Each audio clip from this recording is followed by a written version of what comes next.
Kuliah itu bukan hanya sekadar mengejar nilai, lulus, mendapatkan gelar sarjana, dapat ijazah, lalu cari kerja.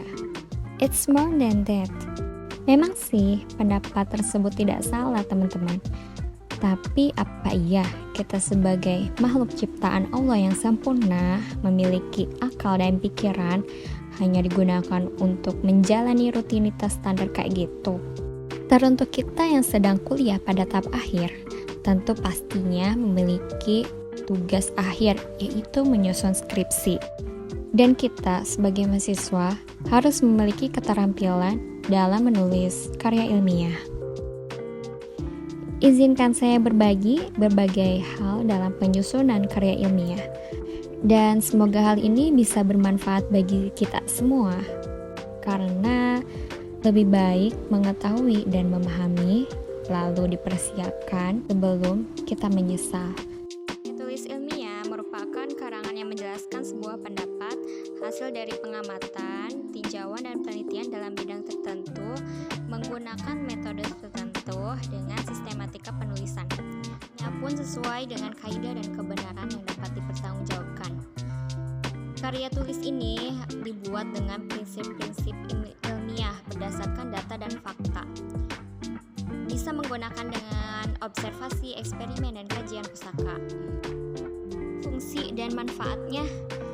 Nah, fungsi dan manfaat dari karya ilmiah yaitu untuk membuktikan seberapa manakah pengetahuan dan potensi ilmiah yang dimiliki oleh mahasiswa dalam menghadapi dan memecahkan masalah dalam bentuk karya ilmiah. Manfaat lain dari karya ilmiah yaitu untuk melatih keterampilan dasar bagi mahasiswa untuk melakukan penelitian. Mengetahui pengertian dari karya ilmiah dan fungsi serta manfaatnya, selanjutnya yang harus kita ketahui yaitu langkah-langkah dari penulisan karya ilmiah. Di sini terdapat 11 poin langkah-langkah tersebut, yaitu untuk menentukan tema penelitian. Penentuan topik ini sangatlah penting teman-teman dalam penulisan karya ilmiah. Sebab topik adalah inti utama dari seluruh isi tulisan yang hendak disampaikan kepada pembaca. Karena topik ini memang masih terlalu luas, maka dari itu kita harus bisa membatasinya menjadi sebuah tema. Hal-hal yang perlu dipertimbangkan dalam pemilihan topik karya ilmiah yaitu pada isu-isu yang masih hangat, peristiwa-peristiwa nasional ataupun internasional seperti karya orang lain, dan berita-berita yang terhangat. Kedua yaitu membuat outline atau kerangka penelitian. Outline ini berperan sebagai pemandu kita dalam melakukan proses penulisan karya ilmiah, supaya tulisan kita tidak melebar jauh dari topik yang sudah ditentukan.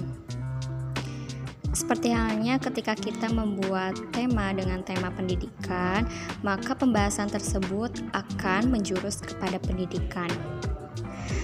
Outline ini sangat penting teman-teman, agar karya tulis ilmiah kita memiliki pedoman yang jelas.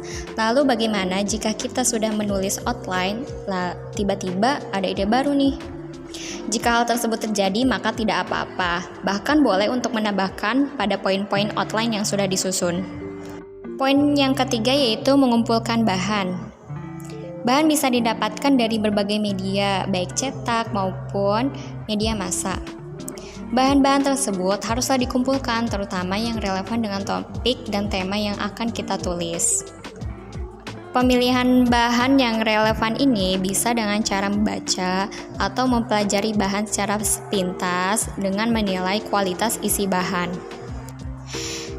Kita dapat mencari bahan referensi dari jurnal, skripsi, disertasi, manuskrip, atau karya terpercaya dari penulis yang terkenal. Pada prinsipnya, ketika kita mencari bahan literatur, kita tidak hanya terpaku pada satu sumber rujukan saja teman-teman, tapi kita harus mencari referensi di tempat lain, agar sumber rujukan tulisan kita semakin beragam. Poin yang keempat yaitu survei lapangan. Langkah ini adalah melakukan pengamatan atas objek yang diteliti. Survei lapangan digunakan untuk memperoleh data yang hanya ada pada kehidupan siswa ataupun masyarakat secara langsung yang diperoleh melalui angket, wawancara, ataupun observasi secara langsung. Survei lapangan ini merupakan menjadi titik acuan kita dalam proses penelitian. Menyusun hipotesis. Langkah ini adalah menyusun dugaan-dugaan yang menjadi penyebab dari objek penelitian kita. Hipotesis ini merupakan prediksi yang ditetapkan ketika kita mengamati objek penelitian.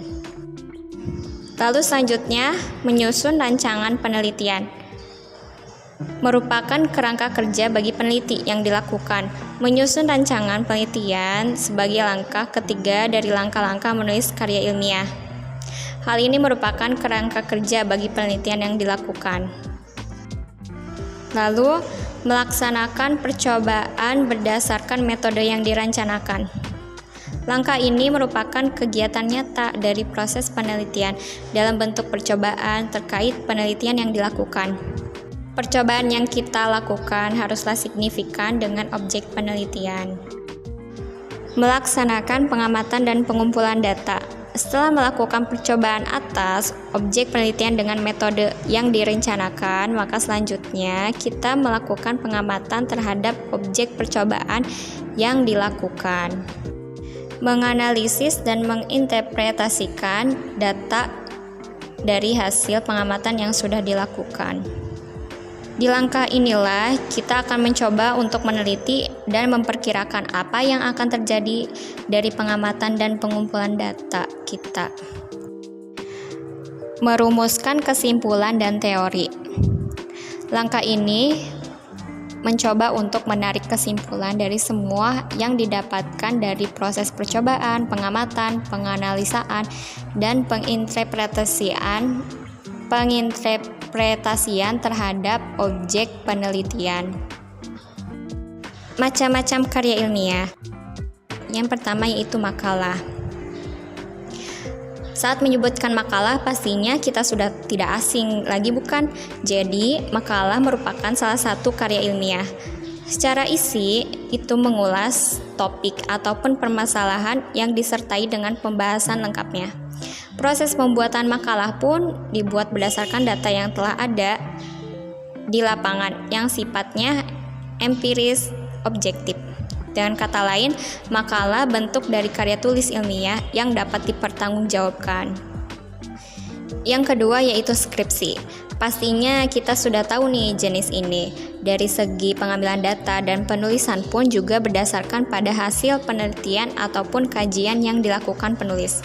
Seperti yang kita tahu, penulisan skripsi dibuat oleh mahasiswa strata 1, di mana penulisan skripsi merupakan bentuk dari syarat kelulusan. Yang ketiga yaitu kertas kerja. Kertas kerja juga termasuk karya ilmiah karena dari segi penyajian, isi, berisi data-data yang dapat dipertanggungjawabkan. Bedanya, kertas kerja ini ditulis lebih mendetail dan lebih tuntas dibandingkan penulisan makalah. Yang keempat yaitu tesis. Sebenarnya hampir mirip dengan penulisan skripsi, namun tesis ini termasuk karya ilmiah yang diperuntukkan untuk mahasiswa yang mengambil pasca sarjana atau S2. Dari segi isi, tentu saja tesis ditulis berdasarkan kajian, penelitian, dan hipotesis yang diangkat oleh penulis. Nah, teman-teman, mungkin cukup sekian saja pembahasannya. Bagi kalian yang ingin bertanya, boleh untuk menanyakan di kolom komentar. Terima kasih kepada kalian yang sudah menonton video saya sampai akhir.